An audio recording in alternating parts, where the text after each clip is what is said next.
Thank you for joining today's session. We will be getting started shortly. We do have a lot of folks signed up for today's session, and we want to give everyone a moment to log on and get connected so that we can dive into today's session.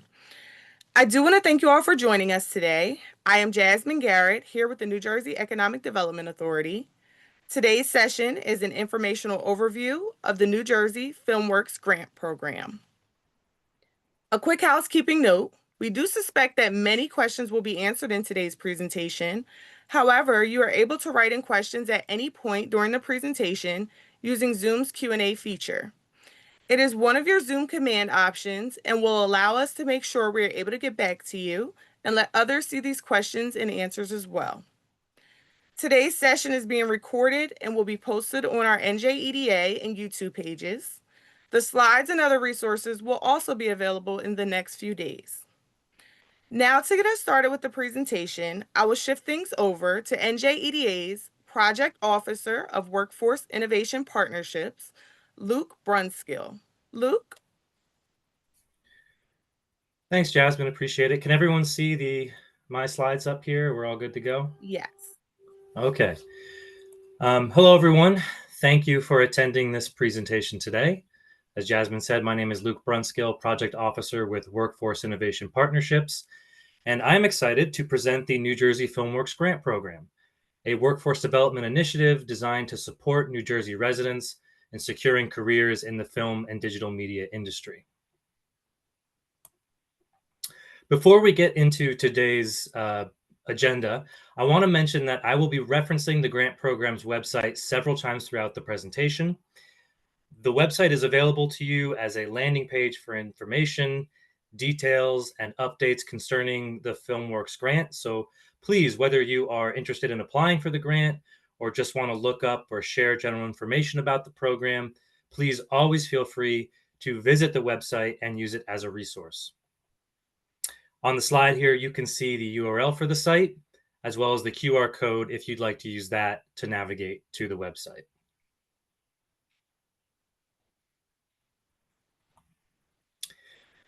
First off, I'd like to remind everyone again that this presentation is being recorded and the recording will be available as a resource on the program's website.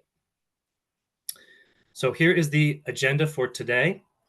First up will be a brief overview of the NJEDA and the film and digital media industry in New Jersey. Then we'll move on to the main portion of the webinar, which will be a detailed overview of the grant program.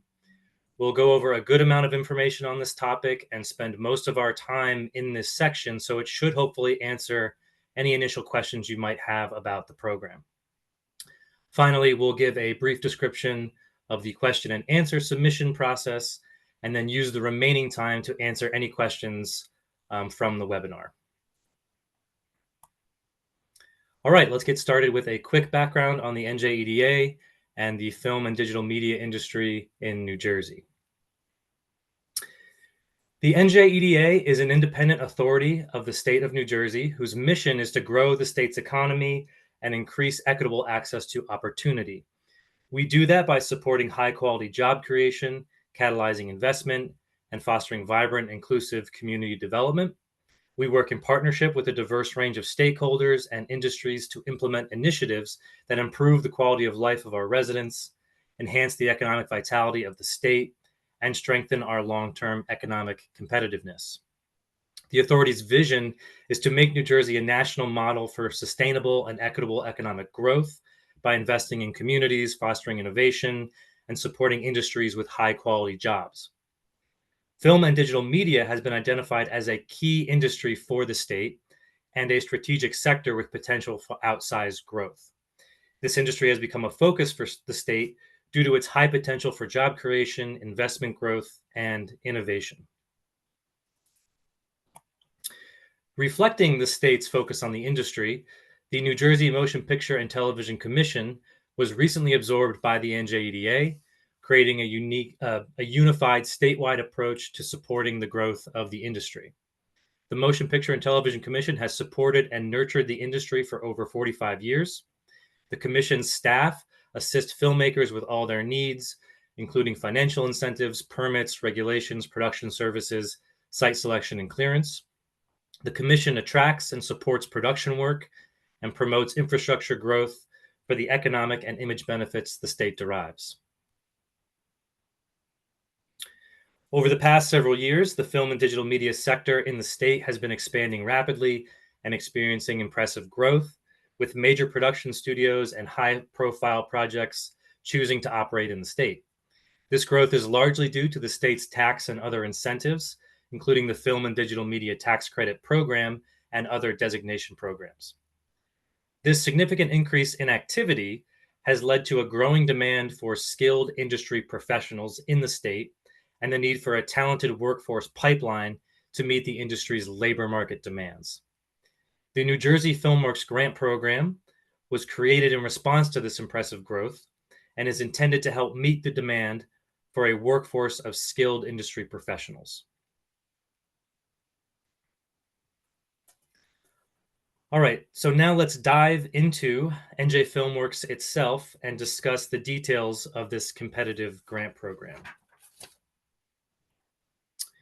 Just to start off, we will be going over all the points you see here in more detail in following slides, but just as a broad overview, New Jersey FilmWorks is a $3 million competitive grant program with awards of up to $750,000, designed to support and facilitate the implementation of workforce training programs focused on strengthening and diversifying New Jersey's film and digital media talent pipeline. The grant program is intended to support entities that can provide residents with access to workforce development training, internship, apprenticeship, and/or learning opportunities for industry careers, with a particular focus on access for residents of New Jersey's overburdened communities.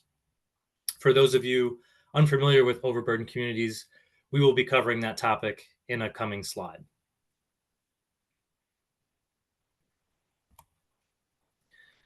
Eligible applicants for this grant program are entities that can implement programs that provide New Jersey residents with workforce development training, internship, apprenticeship, and/or learning opportunities for careers within the industry. Eligible applicants can include, but are not limited to, community-based organizations, educational institutions, labor unions, nonprofit organizations, among others. Please note, applicants must be registered to do business in New Jersey to be eligible. Here, we'll begin to look at the scope of work required from potential programs, which is meant to provide a broad and general overview of what kind of training programs the grant is intended to support. Again, those are New Jersey-based programs offering workforce development, training, and tangible skill development, programs that engage with industry stakeholders to help facilitate participant connection to job opportunities, providing wraparound supports and services such as participant stipends, transportation assistance, childcare assistance, etc., to support a diverse and inclusive pool of trainees, completing tasks and meeting program milestones efficiently and on schedule, clearly defining evaluation and success metrics such as recruitment, enrollment, and job placement, focusing on providing overburdened communities with opportunities for economic mobility and industry careers, and finally, programs that will collect, track, and report programmatic data. As mentioned earlier, a focus of this grant program, as well as across many NJEDA initiatives, will be ensuring that residents of overburdened communities have access to economic mobility through high-quality jobs and careers. Overburdened communities are census block groups designated by the New Jersey Department of Environmental Protection, meeting the 3 criteria you see here. For reference, New Jersey's overburdened communities encompass nearly 5 million state residents, over 53% of the state's total population, and communities within every county in the state. Please note that programs or applicants do not need to be based in an overburdened community, but the competitive grant scoring program's scoring criteria will consider programs that can provide access to residents of overburdened communities.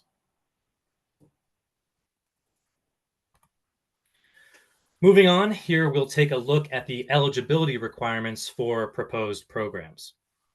As mentioned earlier, programs must be New Jersey based, and the primary location for training must be in New Jersey.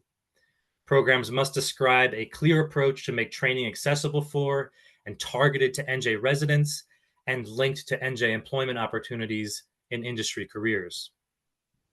Training must include an in-person component. Applicants may collaborate with additional entities to implement the program. However, NJEDA will only award and enter into a grant agreement with the primary applicant entity. Programs must conduct training in at least one, but no more than 3 eligible occupations, a list of which we will look at on the following slide.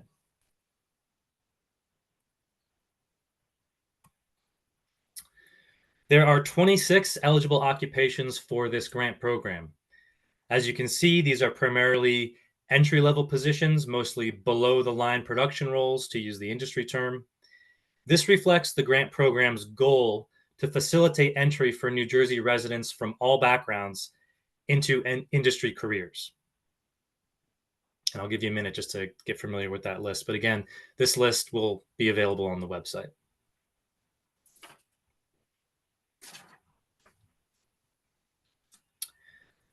Up to $3 million is available through this grant program, with individual awards ranging from a minimum of $250,000 to a maximum of $750,000.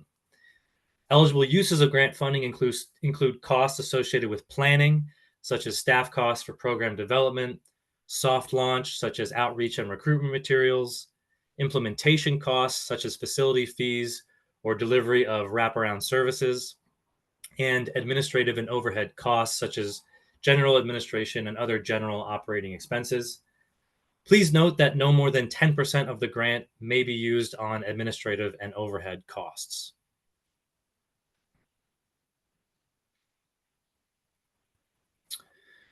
All right, now we're going to get into the application process for the grant program and what that entails. Again, the NJ FilmWorks website will be your key resource here. You will be able to access the application by clicking the Apply Here button on the website. And please note that applications must be submitted by the deadline on July 11th. Here you can see the required documents for the application, all of which will be accessible to you within the application itself. The main part of the application will be comprised of questions about the proposed program, which will require written responses to narrative questions about program structure and implementation. If you are interested in viewing the application questions beforehand, there is a sample application document available on the website where you can preview the application itself and the content within. Again, all of the required documents you see here will be accessible within the application itself. But I'd just like to point out that applicants will be required to use our budget template in their application. So I'm going to give you a quick look at that budget template on the next slide.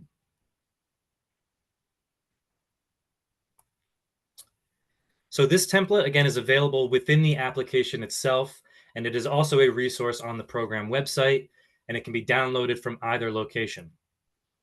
Applicants should download the budget template, complete the budget sheet tab in the document, and upload a finalized copy as an Excel file. Again, all this will be prompted within the application itself. NJEDA's template must be used to clearly list the requested grant amount and itemize costs needed to deliver the program. The budget should demonstrate how the grant will be used to cover eligible costs related to the proposed program. If there are program collaborators that will receive funding from the grant, they must be included in the application budget and identified for their role in the program. On this slide, you can see an example of the personnel salaries and wages section of the budget template. And on this slide is an example of some of the other sections of the budget template, such as instructor salaries and wages, participant equipment and materials, and facility fees. There will also be a tab within the Excel template titled Glossary, which will provide more information and direction on the items and definitions on the budget template.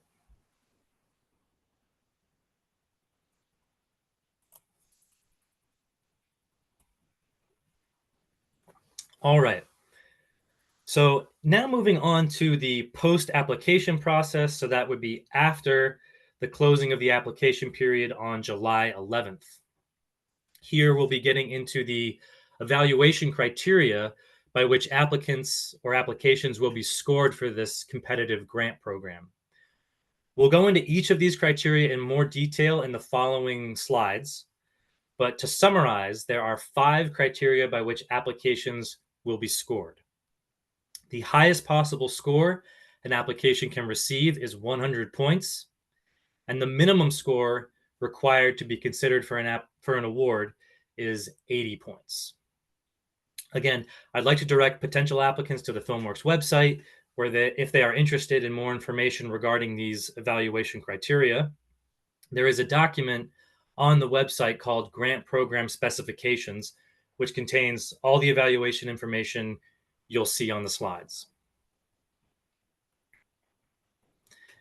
So the first evaluation criteria that applications will be scored on is the ability to meet the needs of New Jersey's film and digital media industry, and applications can receive up to 35 points for this category. You can see the sub-criterion for this category, including impactful program design, strategy for job placement, and experience in workforce development. The second criteria is the ability to serve New Jersey's overburdened communities, which will consider programs that identify strategies to recruit and serve residents of overburdened communities. Continuing on, criteria 3 is focused on making training accessible and inclusive by offering wraparound supports and services and low or no cost training to participants. Criteria 4 will evaluate achievable program outcomes, instructor experience, realistic implementation plans, and ongoing program evaluation. And finally, criteria 5 will focus on a realistic budget aligned with the proposed program in spreadsheet format, utilizing the template provided, as well as a plan for program sustainability beyond the grant term. Now we're going to briefly cover some of the process for applications that are granted awards. All of this information can be found in more detail within the grant program's board memo and program specifications, both of which can be found on the website. So please feel free to refer to those documents for more detail regarding awarded applicants. The highest scoring applications will be recommended for awards within the available program funding. The highest scoring applications will be recommended awards within the available program funding. And to maximize the total amount of funding allocated through this grant, NJEDA may request revisions to the proposed budget of the last awarded applicant if the requested grant amount exceeds the remaining funds available through this grant. There will be a 2-year term for all grant agreements.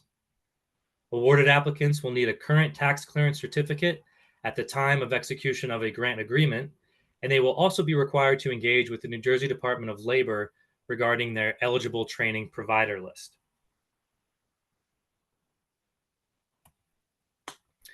Now, this is an overview of the grant disbursements that awarded applicants will receive. 30% of the grant award amount will be dispersed upon execution of the grant agreement, 30% upon submission of a mid-program report, and up to 40% upon submission of the final report no more than 120 days after the end of the term of the grant. This last disbursement has a note because part of this 40% disbursement can be prorated, which we'll go over on the next slide.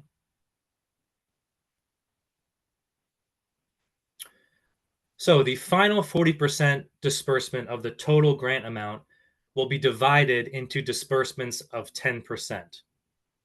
As you can see, 10% of the final 40% disbursement will be given to awardees following receipt of a satisfactory final report. The rest of that final disbursement can be prorated based on program outcomes. And those outcomes will be specifically the proposed number of enrollees, program completers, and completers placed into paid positions, so long as awardees have met at least 25% of their proposed outcome goals.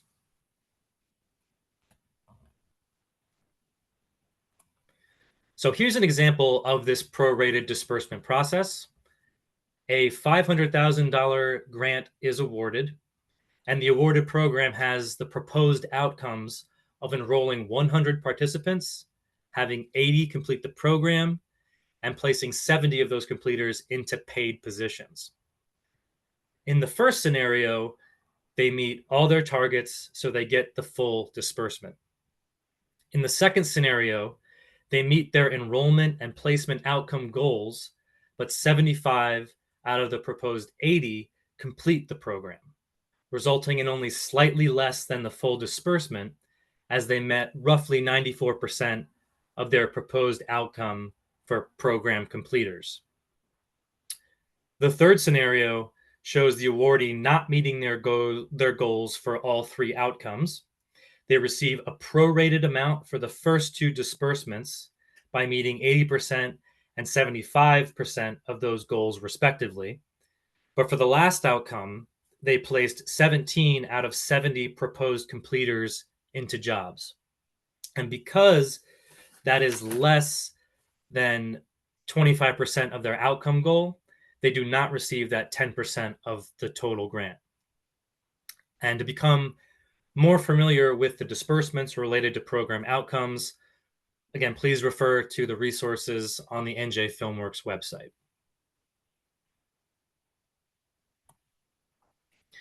All right, finally, let's take a quick look at the question and answer submission process before using the remaining time to answer any questions. If interested parties have specific questions regarding the grant program, NJEDA will only accept written questions and inquiries sent via email to njfilmworks@njeda.gov. Phone calls, faxes, etc. will not be accepted. The subject line of the email should read applicant name, questions -NJ Filmworks grant program.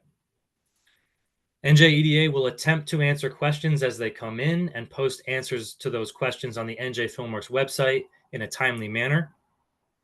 The final date for question submission is June 12th. After that, no more questions will be accepted or answered. The EDA will post answers to all questions received before the June 12th deadline by June 26th. A reminder that the application can be found on the website and will close on July 11th at 5 p.m. All applications must be in before this deadline. And here is a quick visualization of the timeline for the grant program, beginning with the notice of funding availability put out on May 5th, through to those Q&A dates, and finally to the closing of the application on July 11th.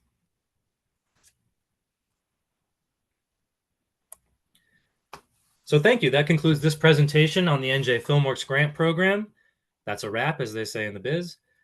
Thank you for listening and attending. In the remaining time, we'd like to answer any questions received about the programs, about the program. Thank you. Hey, good afternoon, everyone. Hey, my name is David Ramsey. I'm Director of Workforce Innovation Partnerships here at NJEDA, and I work closely with Luke on executing the New Jersey Filmworks grant program. We received a few questions from registrants in advance that I'll answer now, and we'll continue to try to answer questions in the Q&A as we continue through the rest of the webinar. So the first question was, are these grants restricted if you receive grants from other New Jersey government organizations? And the answer is no, this program doesn't carry those restrictions, but you should confirm what the rules and eligibility requirements are for the other government organization that you may be engaging. They may have their own requirements or restrictions. Second question is, are online programs or hybrid online in-person programs eligible? So training programs must be either in-person or hybrid, meaning they include both a virtual component and an in-person component. The program must describe a clear approach to make the training accessible for and targeted to New Jersey residents and linked to New Jersey employment opportunities in film and digital media careers. The grant does state that you must implement a New Jersey-based program that will allow New Jerseyans to access workforce opportunities in the film and digital media industry. The next question is, do companies have to be based in New Jersey? And another similar question is, are organizations that are based in another state but not working in New Jersey eligible for this grant? So again, the grant states that you must implement a New Jersey-based program. And at the time of execution of the grant agreement, as well as at the time of each disbursement of funds, applicants are required to demonstrate that they are properly registered to do business in New Jersey and in good standing with our Division of Taxation. The next question is, what is the applicable grant period and how long does an organization have to spend the funds? And the answer is the term of the grant may not exceed 2 years. We also received that question in the Q&A. The next question is, are there specific entertainment crafts you want to intentionally focus on for this RFP or for this grant program, as we call it? So proposed initiatives must provide workforce development training for at least one, but no more than 3 of the selected occupations in the grant specifications, and Luke just reviewed that during the webinar. There are 26 occupations listed with descriptions to choose from in the grant specifications. The next question is, what specific elements do reviewers look for in a successful application for the New Jersey FilmWorks grant program? Also, in reference to the grant specifications, in Exhibit A, the evaluation committee will evaluate proposals based on 5 criteria, which Luke summarized, and I'll summarize here. Impactful program design and your implementation approach. 2, the ability to serve New Jersey's overburdened communities. The ability to provide wraparound services and low or no cost training. The ability to implement the proposed program for film and digital media and have prior experience creating and implementing workforce development initiatives. And last but not least, a proper justification for the proposed use of funds with a reasonable budget to implement the proposed training program. The next question was, what defines digital? And for your reference, in Exhibit C of the grant specifications, the grant specification contains the grant program's industry definition for film and digital media, and I'll read it in part. Film and digital media industry includes, but is not limited to, the production and management of media communications, processes and technologies for theatrical motion pictures, television and cable broadcast, streaming services, and web-based platforms. Digital media may include spoken word production and media software, including video games. Research and development activities that advance media production management and technology are also included. And there are exclusions. So again, please refer to Exhibit C in the grant specifications. The next question is, are public housing authorities eligible for this grant? Again, yes, as long as the organization can provide the required training, necessary wraparounds, and job placement as per the grant specifications. Can companies that supply product to the film industry apply for this funding? Again, yes, same answer, as long as the organization can provide the required training of the grant and provide the necessary wraparounds and job placement as required by the grant specifications. Next question is, my nonprofit just received the exemption from IRS 2 months ago. Would that negatively impact the organization? So again, no, not no, so long as you can get a tax clearance certificate at the time of the grant execution. However, just please be aware that part of the evaluation is prior experience. The next question is, I am curious as to support for startups and if there will be a directory of services once grants are awarded. So again, this grant is not focused on startup support, but as a resource, the New Jersey Department of Labor provides a directory of training programs called the Eligible Training Providers List, and they have a website called My Training Explorer, and hopefully we'll get that posted before the webinar ends, so you know exactly where that list is. And as an additional resource, the New Jersey Motion Picture and Television Commission has a listing of registered New Jersey businesses providing crew and support services on their website. And again, we'll try to get that posted before the end of the webinar. So thank you. That was the end of our questions coming from prior registrants. We'll dive into the Q&A now to see if we can answer any of the questions that are here. And just as a preface, if we can't answer the questions here on today's webinar, again, we will make sure that they're posted on a rolling basis on our website. There was another question here I think we probably answered. How does NJEDA define success in terms of outcomes and funding disbursements? So Luke went through that disbursement policy in detail, and also around what's required to get full disbursements as far as the grant specifications. So hopefully if you have additional questions about that, go ahead, Jen. Oh, I was just trying to mark it as done. That's Sure. Okay. marked live so No people problem. can see it. So thanks. Can you detail any restrictions on what the budget cannot include or what the grant cannot pay for? Again, that's probably a lot of detail to go through on the webinar today, but if you go to the budget template that is on the New Jersey FilmWorks website and go to the glossary tab, as Luke talked about, you'll see a bunch of information there detailing definitions on what's included in each of those budget categories. And again, if you have any questions about very specific items, again, you can also always submit that question and we'll answer it as soon as we can.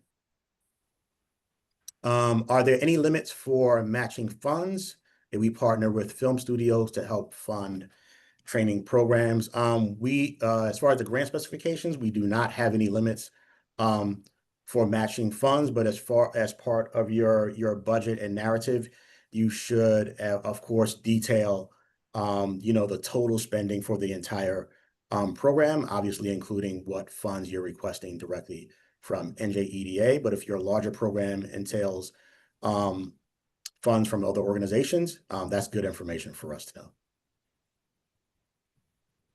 Is there a requirement on how many participants that you can enroll?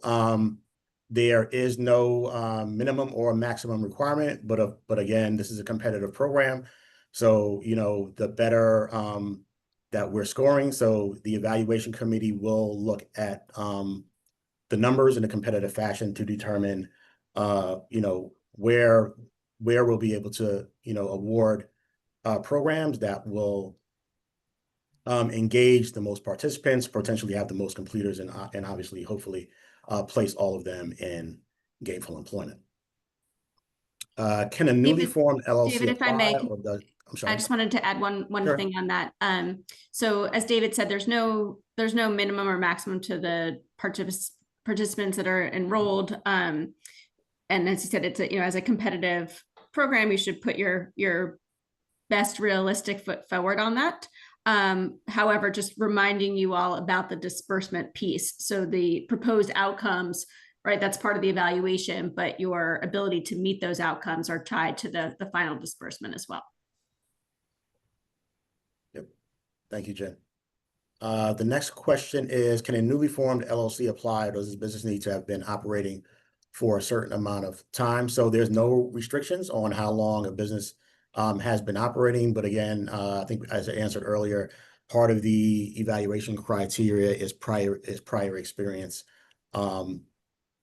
implementing workforce development programs in the field. Next question is, our programs pay stipends to trainees? Can we do this as part of the program? That is allowable under our grant. And can training being offered to New Jersey low-income areas be hosted in two parts virtual and in person. So we spoke about earlier that we would consider that a hybrid program. So again, programs must be in person, 100% in person, or hybrid, meaning that it has a virtual and an in-person component.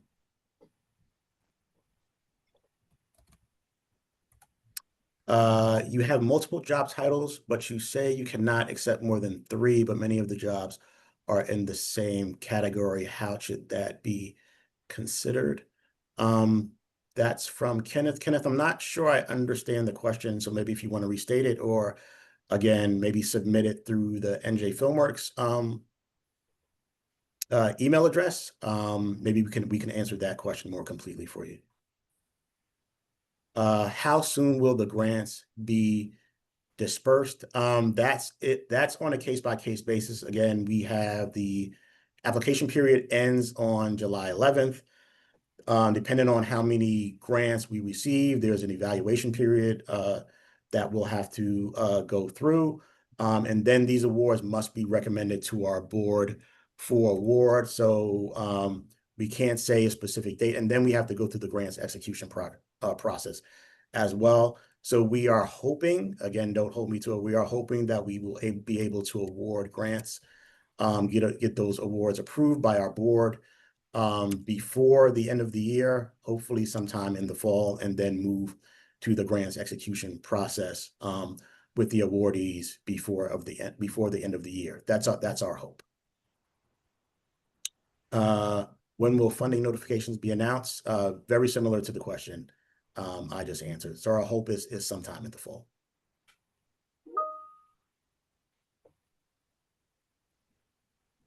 Are applications reviewed on a rolling basis, or all are applications reviewed after the deadline in July? We will review all applications after the deadline in July. We'll have a full, we'll have all the applications in-house for our evaluation committee to review before we start reviewing. Great questions. Could sustainability coordinators be added to the list of occupations for training, as many new clients, Apple, Netflix, are ESG oriented, and these positions exist in New York and CA? Could they be of interest to New Jersey? So I'll answer this again. Clean energy is a focus and part of our governor's economic development strategy, but at this point, only the occupations that are listed in the grant are allowable at this time.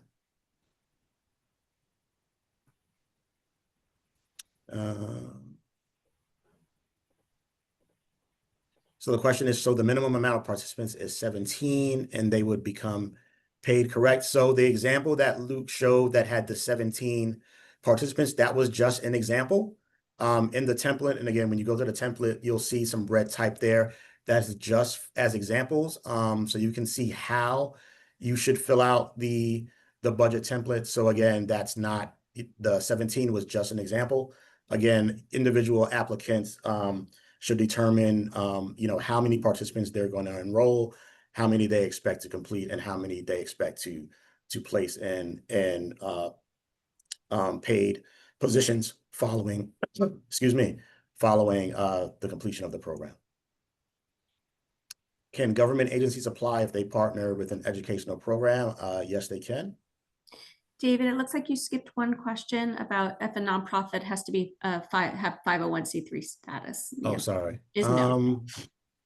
It does not have to be a 501c3. Okay, there you go. Yep. Sorry, Jen. Thanks, Jen. Yep.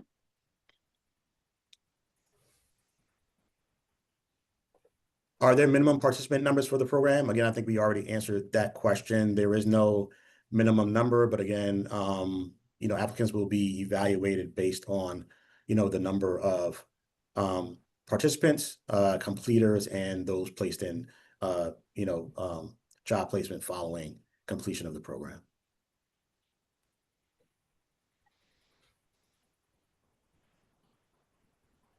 Is there a requirement on how long a participant must keep a placed job? Example, if you get a participant placed and they leave the job after 2 weeks, does that affect the participant's placement quota?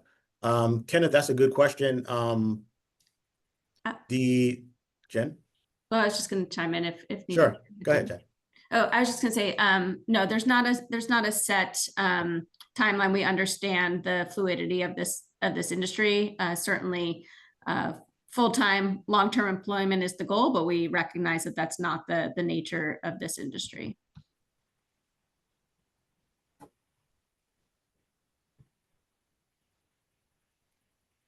Are applicants that can train in 3 occupations versus just one have a better chance? I would say not necessarily. Just again, refer to the evaluation criteria that we have there. Programs come in all sorts of shapes and sizes with different implementation plans and locations. So that's not necessarily a better option. So I mean, our advice is to, just put your best foot forward on training that you can provide for the grant program. Is there a preference over North Jersey based versus South Jersey based? No, there is no preference. But again, in the application, when you're talking about your location of training, if you can provide detail on why you chose one location, over another and why that's effective or makes sense for the program, it would be great if you would include that detail.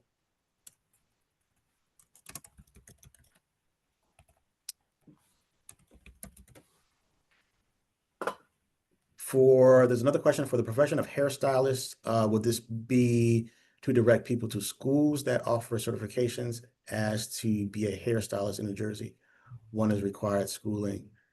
I'm not sure I understand the question. So again, the person that submitted it, Susan, maybe if you want to restate or send it to our. I can take a stab at this one from my interpretation, at least. Sure. So this is not necessarily to direct people to a hairstyling school that exists already, although that could be eligible. So it's really up to you as the applicant, how you're proposing your program and the various training providers that you are coordinating with to deliver the proposed program and job placement or paid placement at the end of the program outcomes.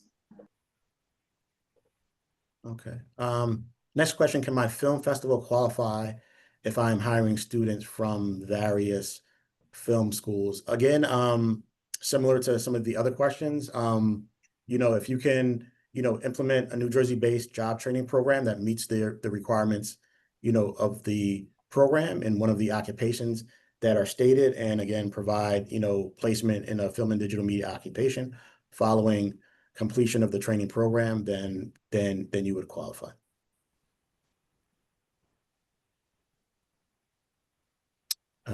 We have a longer question here. Hold on one second.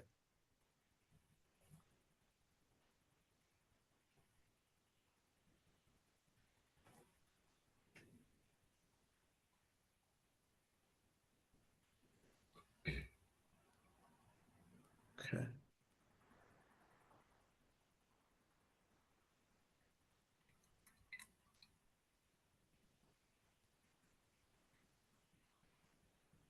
Says trainees will be eligible to work within union jurisdictions, including New York. If trainees work on New York-based productions, be counted as eligible work outcomes.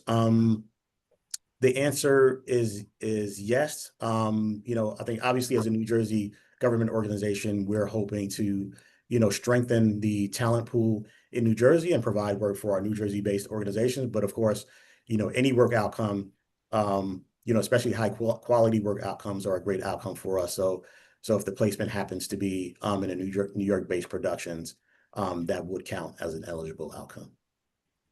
We had a question before that as well, David. Yeah, I'm going to come back to them that one if I can. I'm not sure if I can answer that question, or Jen or Luke, if you think you have a good answer to that one, go ahead and chime in. Yeah, sure. So there's a question about that someone's goal to serve a filming location and a workforce development hub, and how can projects like theirs that's focused on both content creation and hands-on industry training best position themselves to qualify for the grant. And I think really the best advice is just to look at the board memo and specifications, and then the specific evaluation criteria that we'll be using to evaluate the grants, and use that to help you devise the best application that you can. Great, thanks, Jen. Next question is, the application mentions cohorts. Is there a minimum or maximum period for cohorts? No, there is no minimum or maximum. We do mention it because we understand that, you know, some training programs may train for multiple cohorts over the term of their grant or their implementation. But again, you know, the term of the grant period is 2 years. So any cohorts that you have, whether they're one or multiple, must fit within that 2-year grant term. David, sorry, just to Sure. clarify one step further on that you don't have to use a cohort-based model for your program. Yeah. We were just, if you are proposing a cohort model, we wanted to understand the size. Yep, absolutely. Thank you, Jen. Next question. If this is a 2-year grant process, what is the required length of each training session? We do not specify a required length for each training session. Again, as kind of Jen just spoke to, you know, training programs come in all different shapes and sizes. So if you have, you know, a long training session, a short training session, multiple cohorts repeating over the course of the 2 years or over the course of, you know, even 1 year within the grant planning process, grant implementation process, or anywhere in between, that is eligible. Can a training provider apply and outsource the case management and support services component to local one-stops? I believe we don't have any prohibition against that, so wouldn't necessarily have to. When you say local one-stop, sounds like you're referencing our county workforce development boards. I think that would be applicable. Yeah, I would again, just, I can just chime in and say, yes, that is definitely eligible. Applicants it's totally fine for you to collaborate with other entities as part of the grant. EDA will only enter into the grant agreement with the primary applicant, but in the application itself, we do ask questions about who other entities that you plan on collaborating with, and if they're receiving any portion of the proposed grant funding. We do want to know that, and that should be itemized in the budget itself and in the related narrative. Hey, thanks, Jen. Similar question to earlier, when will awards be announced? Again, depending on the number of applications we receive and the length of our evaluation period, we're definitely hoping to announce awards sometime in the fall. Is there a particular age requirement for potential trainees enrolling in the film training program? No, there is no age requirement, but again, keep in mind that the ultimate outcome, one of the ultimate outcomes we're looking for is placement in a paid opportunity following completion of training. So as long as, you know, the age requirement doesn't, you know, restrict your ability to do that, there is no age requirement. Is training must be based in New Jersey, but can a job opportunity placement and some training activities take place in New York? Yes, but again, I think our focus is that it's you know, accessible to New Jersey residents, especially, you know, with a focus on overburdened communities. So as long as it's accessible and based in New Jersey, it is allowable.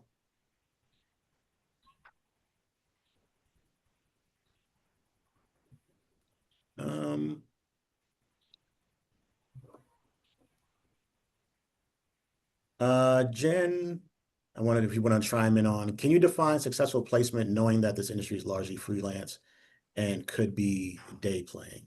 Yeah, so I mean, again, I think this is a similar question before. We recognize that you know, the job placement and how people sort of the length of time that they're employed varies greatly in this industry. So we're looking to see people placed in a paid opportunity within, you know, set time after the grant or after the training program is finished. So we've not put requirements around that, recognizing that there's a lot of variability. Yep. Great, thanks, Jen. Next question. I'm in the process of creating a documentary. Besides looking for funding for the film, I would also welcome interns and apprentices if this grant applicable for what I want. So if I understand your question correctly, so funding are not for projects. So they're not for the creation of projects. It's clearly for again, training programs which are virtual or hybrid. So insofar as, you're doing a training program, virtual or hybrid, that, takes a clear approach to make training accessible for New Jersey residents, and, implementing a New Jersey-based program, it would be allowable, as far as you meet those eligibility requirements. But the funding is not for projects. It's for workforce development training.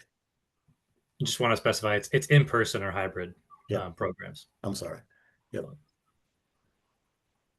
Does the virtual aspect of the hybrid process need to be synchronous? There is no requirement that the virtual aspect of the hybrid process be synchronous. How long does the program training need to be considered complete? Again, we spoke to that. It just depends on the your training plan and the implementation of your particular training. If the training provider also facilitates job placement for the training, does NJEDA fund the position granted by the training provider? Funded by the training provider? If so, for how long? Can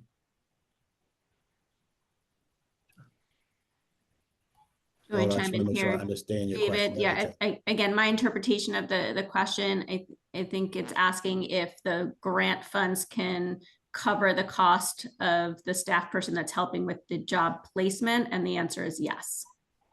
And the length of that would be part of your proposal. The full grant term is 2 years. Yep. Thank you, Jen. Grant funds must be used over 2 years. Should there be a separate budget for each year? Is there a yearly disbursement? So just for clarification, the term of the grant can be up for 2 years. Your program or your implementation may not be 2 years, but 2 years is the maximum.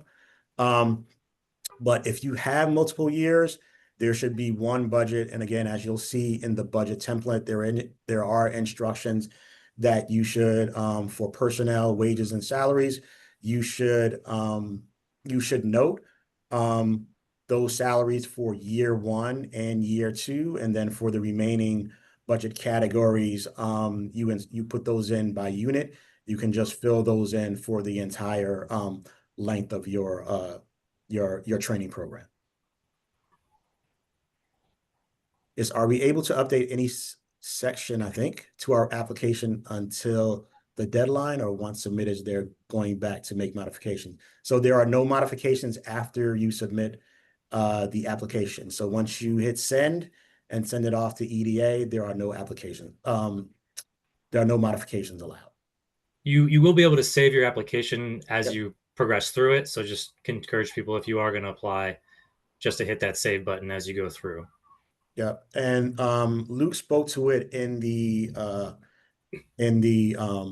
webinar. There is one instance in where if we have if we want to make an award to a program and their request cannot fit into the maximum funding availability that we have remaining on the program, we will go back to that organization and ask them if they want to modify their application or their program to fit into the amount of money that we have remaining. But again, that would be initiated by NJEDA. Applicants cannot initiate any modifications to their application, but that's a different case.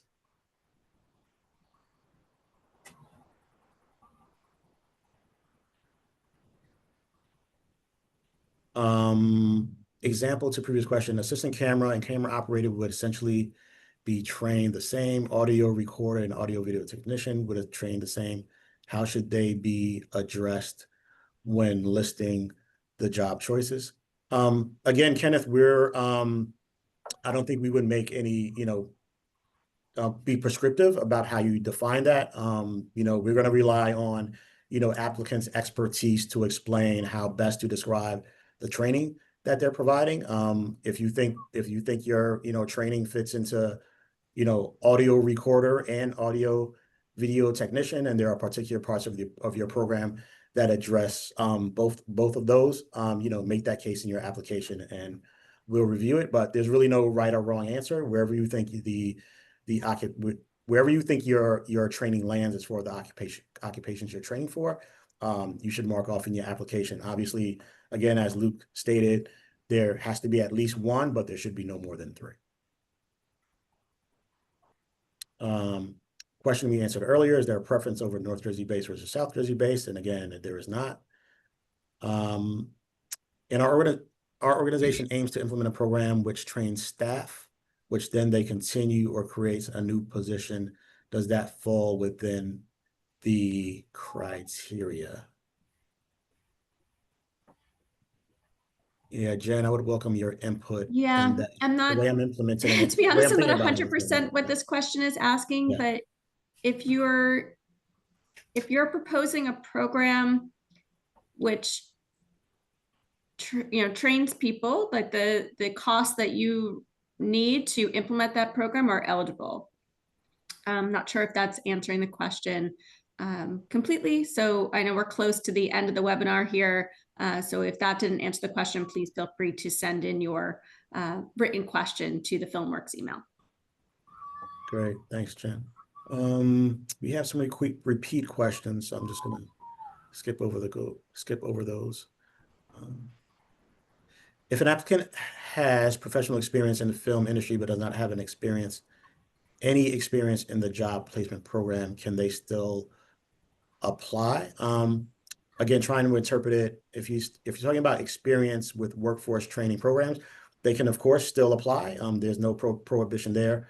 But again, the evaluation, part of the evaluation criteria is previous experience implementing workforce development programs.